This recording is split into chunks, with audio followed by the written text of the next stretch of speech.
One. Welcome back to another week, another exciting episode. You're here, so just stay with it for a little bit. I'm Derrick. This is Psychthoughts. We're glad you're joining us. We don't know why you do, but hey, there you go. I'm joined by my best friend and colleague, Doug. How you doing, Doug? I'm doing fine. Glad to see you, Derrick. Glad to everybody, see you. I want to go ahead and address that. Everybody misses the best part of the show.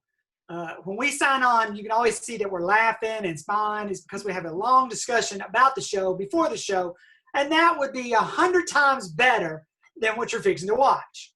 But, we like our jobs, and so we don't want to be fired at tech. So there's the honest truth there. So that's today's behind the scenes episode of Psychthoughts. When you order the DVD of these series, you will get those, with the disclaimer.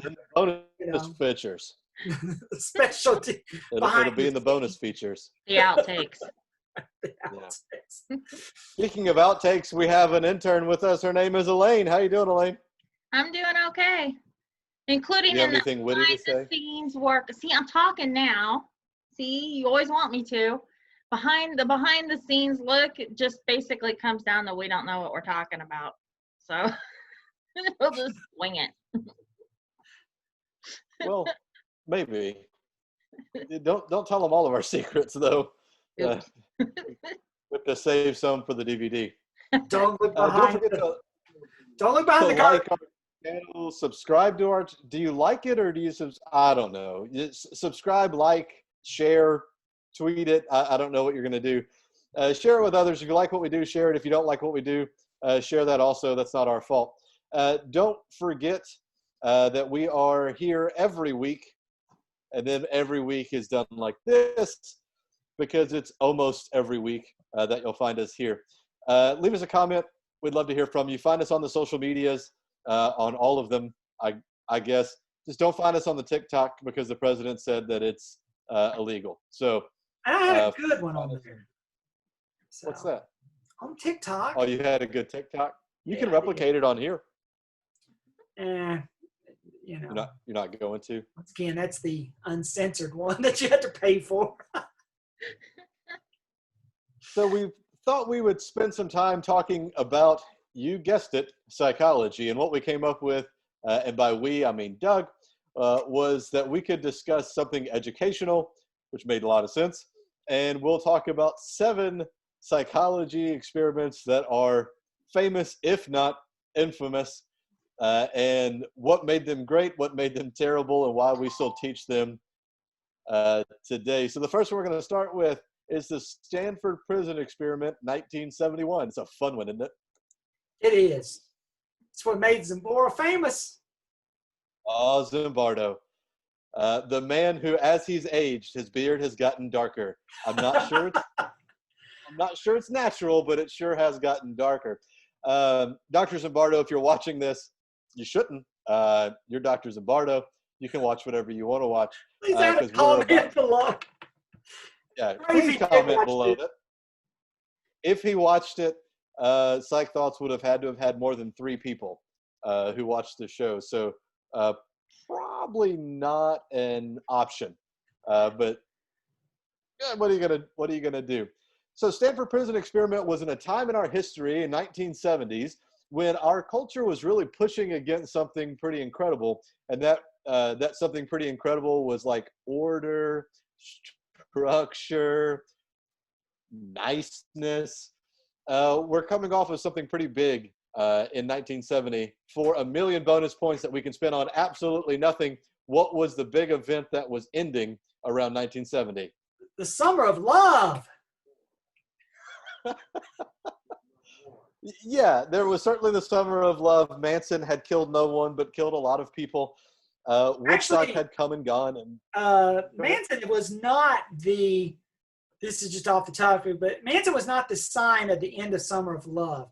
The free concert that the Stones gave at Altamont was signifying the end of the Summer of Love, where they used the Hells Angels as security, and quite a few people got killed during that whole thing. They think that's the end of the Summer of Love.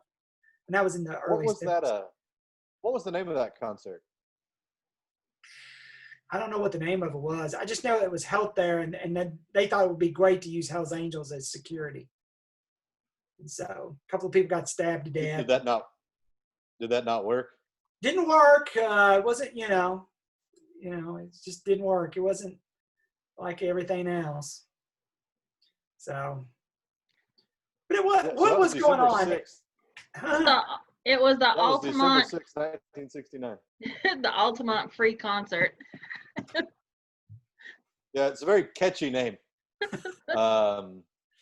You're actually watching right now the Psychthoughts free concert, in that we didn't charge you a dime to watch this, and we do have security, and they're not with the Hells Angels, but we do have security, so be careful.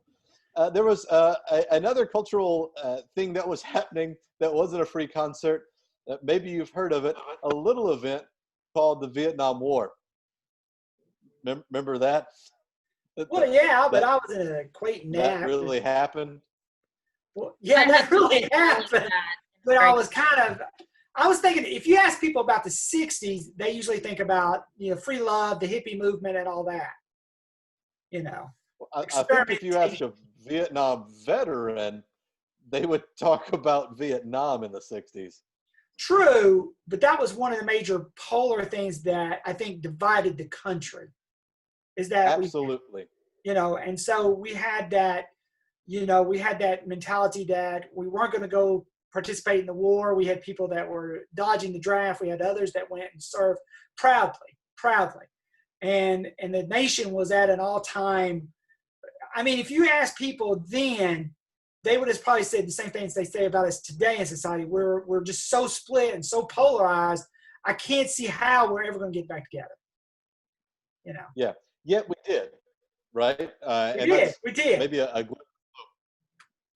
what we'll see in psychology during this time of Vietnam, and especially not the early days of Vietnam, but when we get to the late 60s, early 70s, when our culture, as Doug is saying, was so divided, a lot of psychologists and psychological experiments are going to involve what was going on at the time, something that we call the zeitgeist of the time, or the spirit of the day.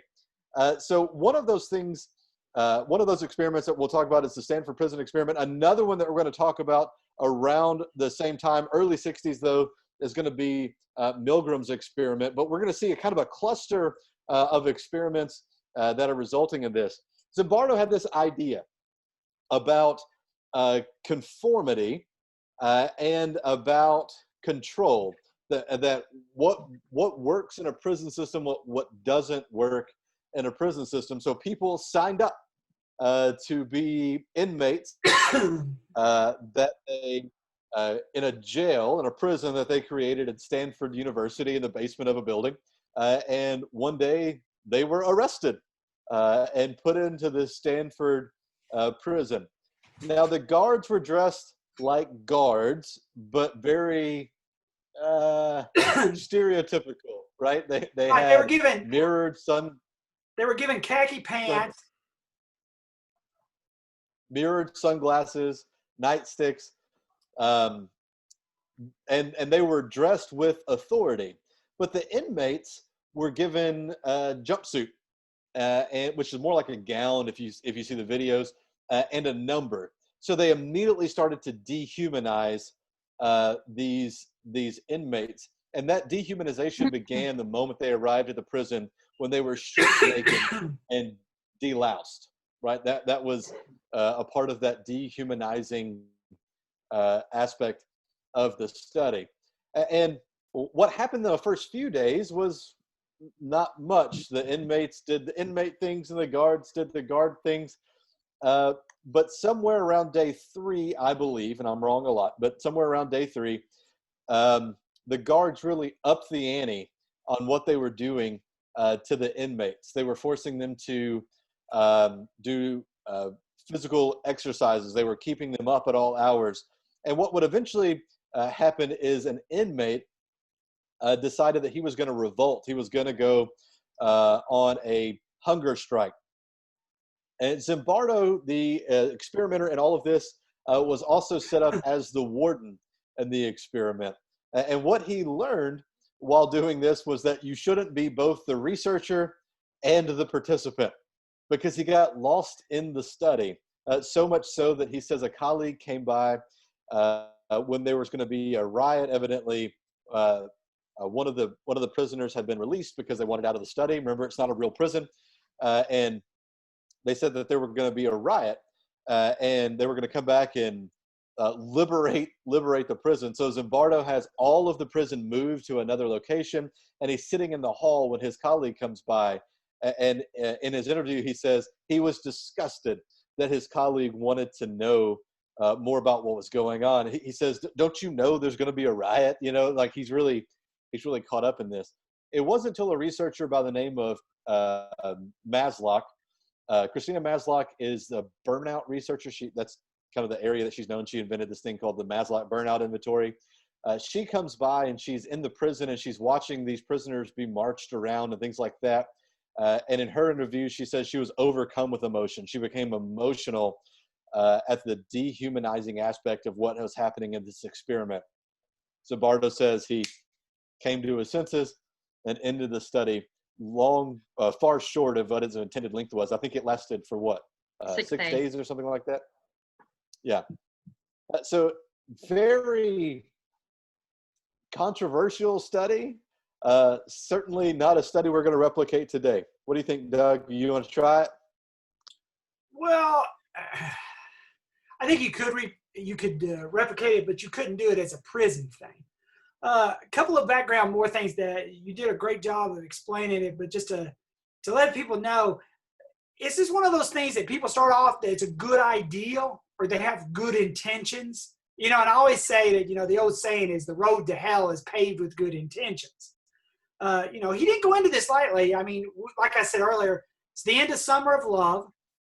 It's in California. Most of the students that were picked were hippie, beatnik, you know, love your neighbor kind of people.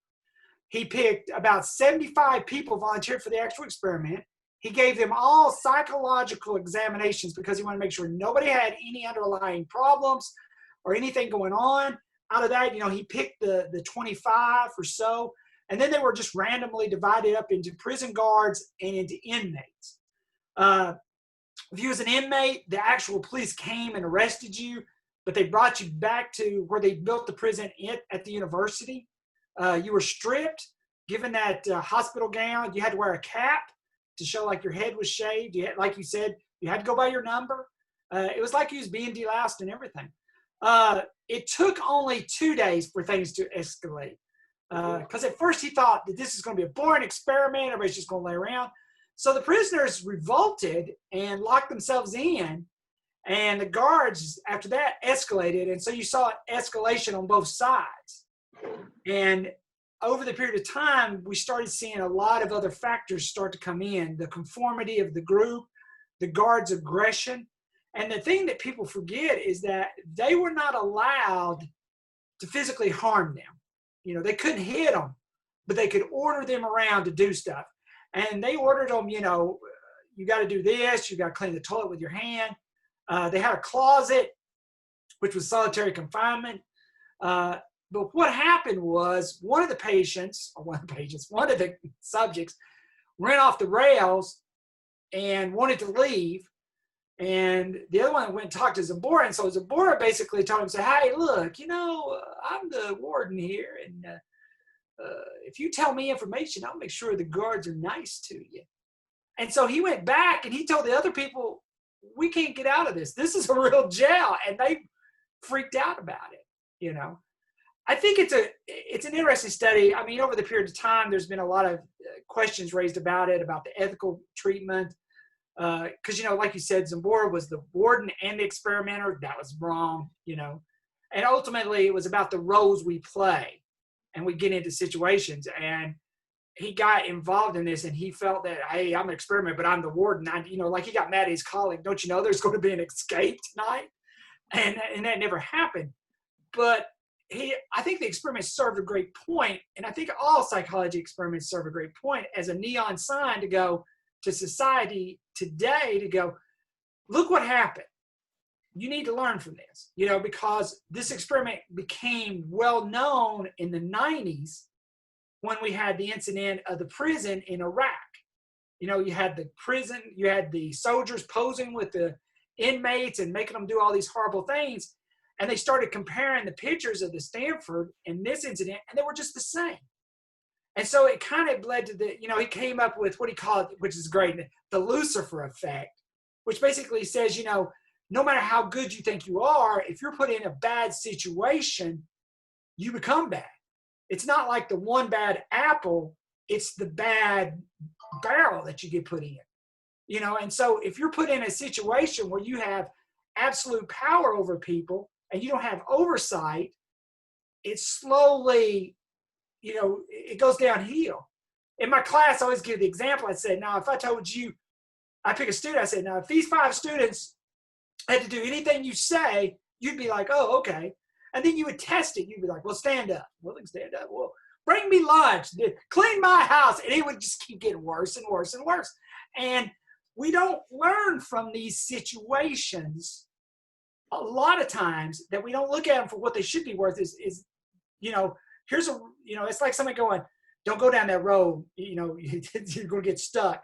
And we're like, nah, I'll go down it anyway. You know, we don't heed the warning signs to the whole thing about that experiment.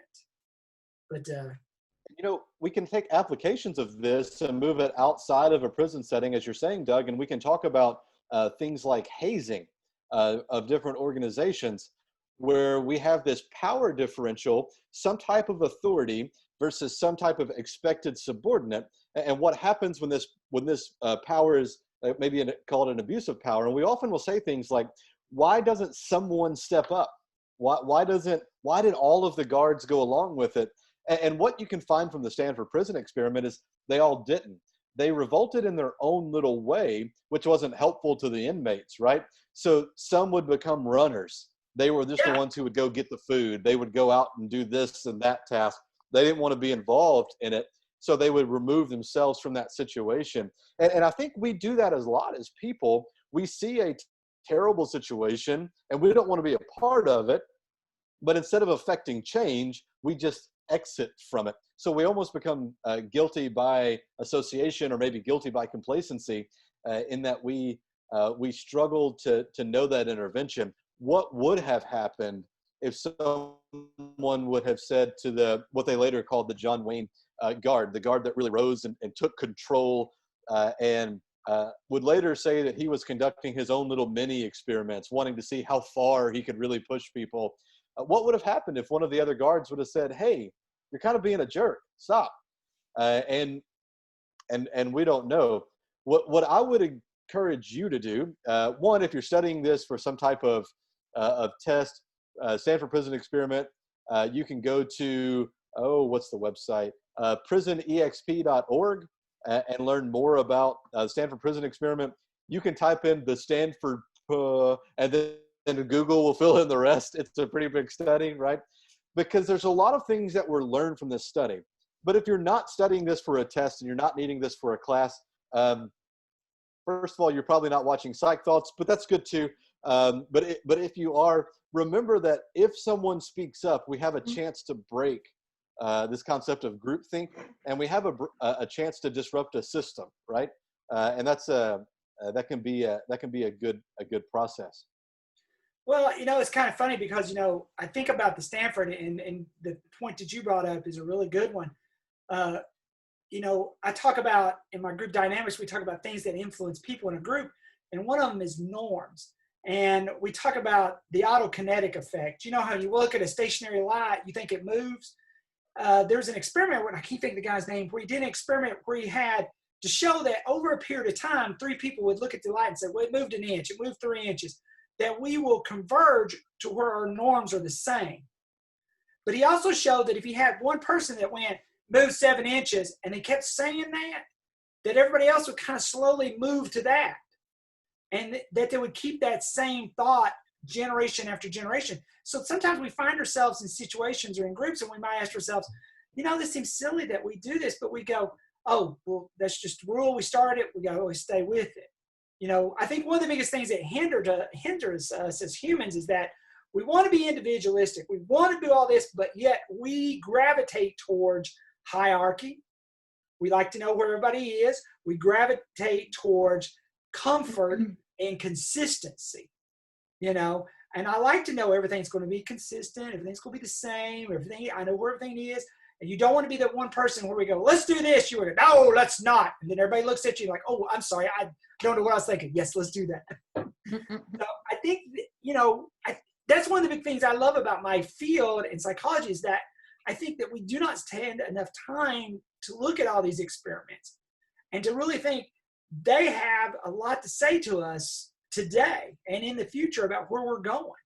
Whether these experiments are unethical and can't be redone, they have a lot to say about who we are. And it's kind of like a big neon sign, and we need to kind of go, okay, I need to watch out for that. I need to slow down. So yeah. Having a dialogue is so important, and it couldn't be any more important than the current culture situation that we are in now. We must be willing to talk to each other in a way that we can hear one another, and that can be difficult at times. Zimbardo, if you're watching, I hope we did an okay job. If you're watching and you don't think we did a good job, well, who cares? This is Psychthoughts. That's right. Get your lawyer after me. Get your lawyer after us. Like I said, my name is Doug Smith, and this is my partner, Derrick Smith. And we teach at the University of UT. Yeah. Come and get us. Absolutely. Look it up. Smith and Smith. We actually wrote several text togethers. If you just want to type in text by Smith and Smith, you'll find us. There we are. We wrote all of those. Those are all ours. Sometimes we go by different first names, so don't be alarmed if you see something that's a little different. But it's us. That'll work. Short episode of Psychthoughts. Again, we want to walk you through these experiments. We're going to try, and in a COVID-19 world, we're going to be mindful of our limitations, but try to replicate a few of these that are more doable with volunteers, not for the sake of research, but maybe for the sake of entertainment. And we've got some good ideas. I stumbled across a video pretty recently of men who had pads put on them that replicated labor pains. And I have an idea that we can probably use that in a psychology video somehow. That sounds fun to find somebody who's willing to do that, because it's not me, but we'll find somebody. And then we'll prove once and for all that women are making it up, that giving birth hurts so bad. And no, I'm trying to get hate mail here. Is it working? Send all hate mail to Psychthoughts at tntech.edu. Find us on Facebook, find us on Twitter, find us on Instagram. We're the ones who have Psychthoughts in the name somewhere. And then if that's not, if you don't want to do that, just come back next week. Don't forget to share our videos, like us, and subscribe to our channel. That's all for me. What do you guys got? Nothing. Be kind. Right, we'll see you next week. See ya. Bye.